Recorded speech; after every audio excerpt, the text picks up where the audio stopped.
What's up, everybody? I'm Jane Sawyer, and this is Jane Sawyer Makes Krampus.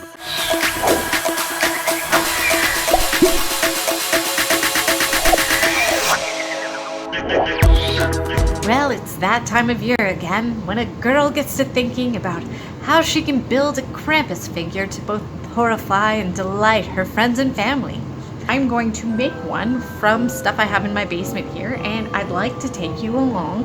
Let's go. My goal here is to make a pretty big sculpture without spending a ton of money on art supplies. One of my favorite ways to do that is with paper mache. My first step is to build the building blocks of my sculpture. I'm doing that by covering 3 balloons with some layers of paper mache. I use a mix of white glue and water and apply torn up strips of paper to the balloon with a paintbrush. For something about this size, I'll do 3 to 5 layers of paper mache, and I find it's really helpful if you can use a different color of paper for alternate layers. I've applied all 5 layers in one day and let the balloons dry in a warm place overnight. Next, I cut some goat leg shapes out of an old shipping box. You can see me test fitting his legs onto the balloon ball that will be his lower abdomen. I mark and cut 2 slots that the cardboard legs can slide into. I'm able to wiggle these around and find a position I like before securing them with hot glue. I pulled out some scrap tissue paper. I think this particular piece of paper was stuffed in the toes of a pair of shoes I bought.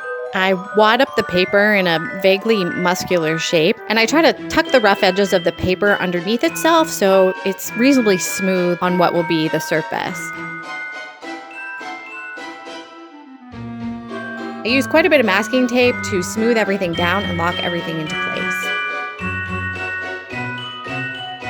To make his upper body, I cut a section out of one of my balloon balls, cut a few darts in it, and glue it into place on his chest.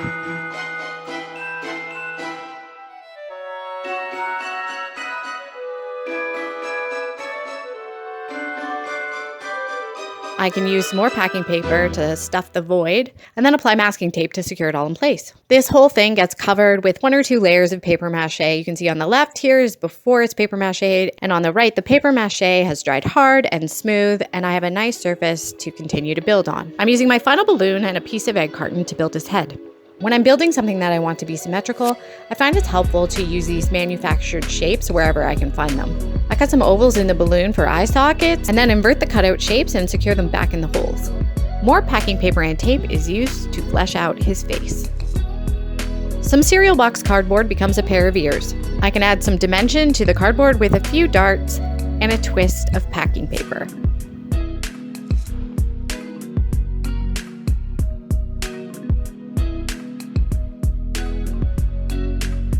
I bend a bit of sturdy wire to make an armature for his horns. I twist some tissue paper around the wire to bulk out his horns and glue everything in place. And then everything is covered in paper mache and allowed to dry. Now it's time to make some hands. I've cut some lengths of wire for his arms, some shorter lengths for his digits, and 3 layers of thin cardboard for each of his palms. I put a little twist in the top and bottom of each finger wire. This gives the glue something to grab onto and stops them from being so pokey. I sandwich the wires in between the layers of cardboard with some glue, and I check the symmetry between both hands as I go along. On the left, you'll see I've built up his arms with some paper and masking tape. On the right, you can see I'm wrapping some damp lengths of packing paper loosely around the finger wires to bulk out his fingers. I cut down some plastic from an empty fruit cup into these little witch's hat shapes, which I sand the front and back of and then bend in half to wrap around his fingers. These aren't going to make his claws. I want to give him some cuticles to make it look like his claws are actually growing out of his fingers. I fold over and scrunch up some of my paper here and then smooth it into the rest of the finger with some additional paper. This is a bit finicky and takes some time, but I really think that good hands can sell the believability of your creatures. I'm hopping back over now to the shape I'd made for his head. I draw and cut the line for his lower jaw, pull it off, and take out the packing paper. I'm using black paper to cover the inside of his mouth. This does 2 things. It smooths it all over to give him a nice top and bottom palette and covers everything in black so that I won't have to try to paint inside his mouth later. While that's drying, I make some eyeballs and teeth. These are polymer clay, but you can use air-dried clay as well. I use hot glue to put in his teeth and then build him some gums. Again, I'm using colored paper to make his gums because I don't like painting around tiny teeth.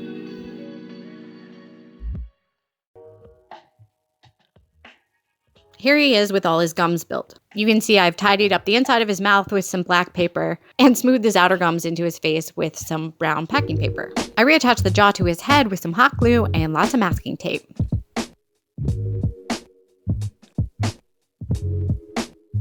I cut some holes and used some filler pieces to make sure his ears sit naturally on his head.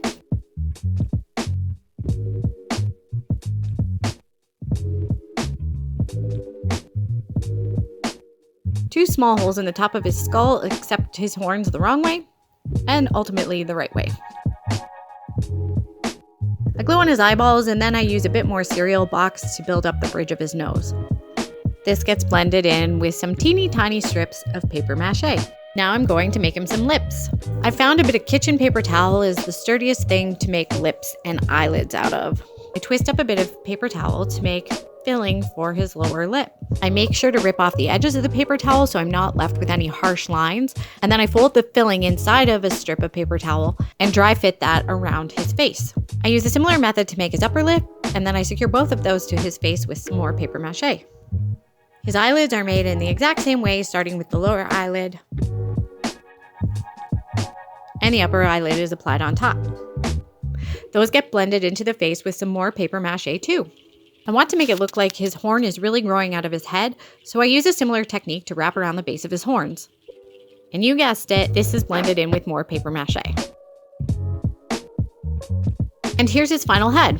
While I'm waiting for that to dry, I'm going to make him a walking stick. This accessory is important to the structural stability of my sculpture. I dampen a rather large sheet of packing paper in my glue and water mixture. Then I loosely wrap that around the wire I've bent into shape for his walking staff. I let that get good and dry, and now it's time to put him all together. I start by gluing on the tail I built off camera.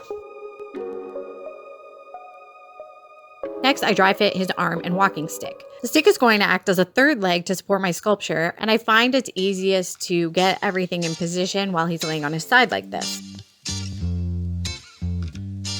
Now this is where the wires I put inside his fingers come in handy.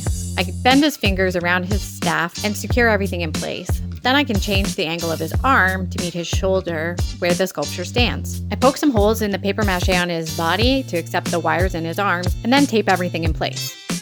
This angle gives you a moderately better view of how I attach his arm. I use the internal wires in his arm and fingers to get a position I like, and then repair any breaks I made with tape. I used some filler pieces to give his armpits a more natural look, and then locked everything in place with paper mache. I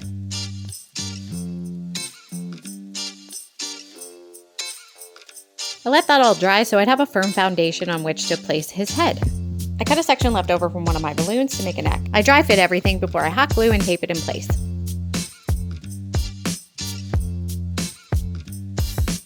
I tape down some wads of paper to blend his shoulders into his neck. That then gets covered with the final bit of paper mache. And here he is, all dry, paper mache all done.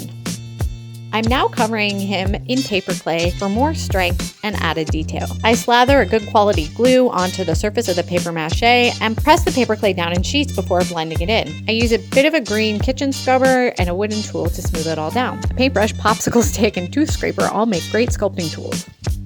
When working with paper clay, I find it's helpful to take it out of the package and knead it a little while with some drops of water. This makes it more smooth and workable.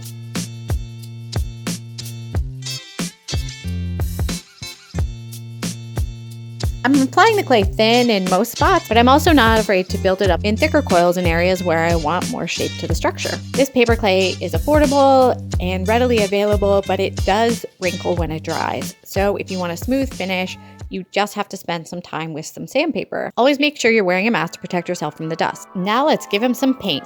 I mask off his eyes and mouth and then give everything a base coat of this nice rich pink. His legs are base coated in blue. I also go back and add some lowlights in blue to any shadowy areas of his upper body. I base coat his horns in yellow ochre and his walking stick in burnt umber. Now I'm using a dry brush technique to slowly build up the color on his body. I start with a medium gray. Then I use a fan brush to whack on some light tan and finish it off with white mixed with just a smidgen of blue. I used some spatters and washes to bump up the detail.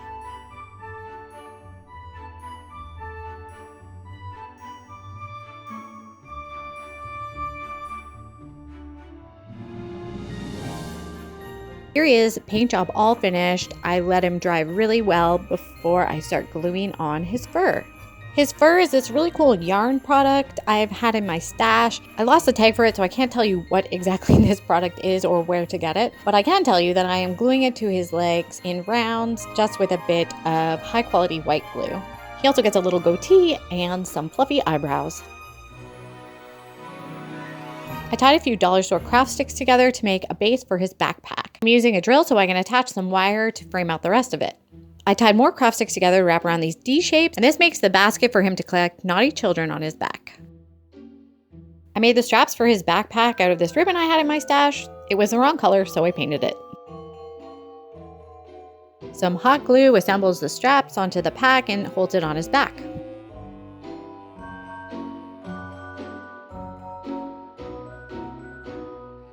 I use various other crafty bits from my stash to give him a few finishing touches.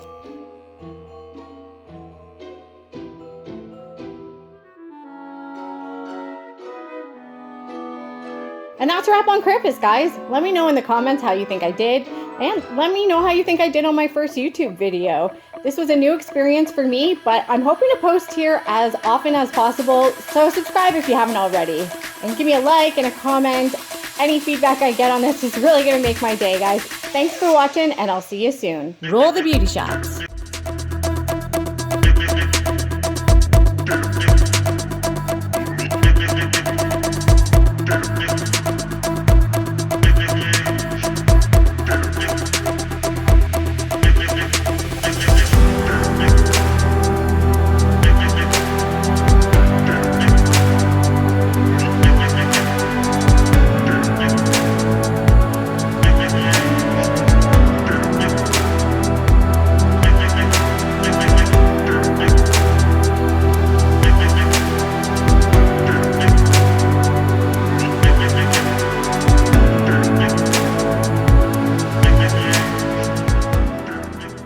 You've heard of Elf on the Shelf, but have you heard of Krampus on the Crapper?